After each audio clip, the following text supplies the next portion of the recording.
ప్రకాష్ రాజ్ కుంభమేళాలో స్నానం ఆచరించినట్టుగా ఉన్న ఓ photo social మీడియాలో వైరల్ అవుతోంది. దీనిపై కొంతమంది సనాతనవాదులు మాత్రం హిందుత్వంపై మండిపడి ఏడుస్తూ ఉంటావు, దేవుడు లేడు, నేను దేవుణ్ణి నమ్మను అంటూ, నేను నాస్తికుణ్ణి అంటూ చెప్తూ ఉంటావు. మరి చేసిన పాపాలు పోగొట్టుకోవడానికేనా ప్రయాగ్రాజ్ వెళ్లి మరి దేవుడికి దండం పెడుతున్నావు అంటూ వ్యంగ్యంగా పోస్టు పెట్టడం ప్రారంభించారు. అంతేకాదు, నీ ఏడుపు ఒక్క హిందుత్వం పైనేనా, మిగతా మతాల గురించి పల్లెత్తు మాట అనవు, ఒక్క హిందూ మతంలోనే నీకు లోపాలు కనిపిస్తున్నాయా, మిగతా మతాల్లో నీకు ఎక్కడ ఒక్క తప్పు కూడా కనిపించడం లేదా ప్రకాష్ రాజ్ అంటూ ఓ రేంజ్ లో ప్రకాష్ రాజ్ రెండు నాలుకల ధోరణిపై దుమ్మెత్తిపోయడం మొదలుపెట్టారు. ఇక ఈ ఫోటోపై ప్రకాష్ రాజ్ కూడా స్పందించారు.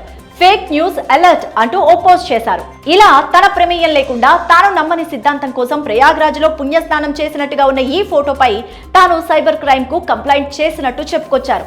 అంతేకాదు, ఈ ఫేక్ ఫోటోను సోషల్ మీడియాలో అప్లోడ్ చేసిన వారిని కూడా వదిలిపెట్టే ప్రసక్తే లేదంటూ ట్వీట్ చేశారు. కుంభమేళాలో స్నానం చేస్తున్నట్టుగా ఉన్న ఈ ఫోటో సామాజిక మాధ్యమాల్లో వైరల్ గా మారింది.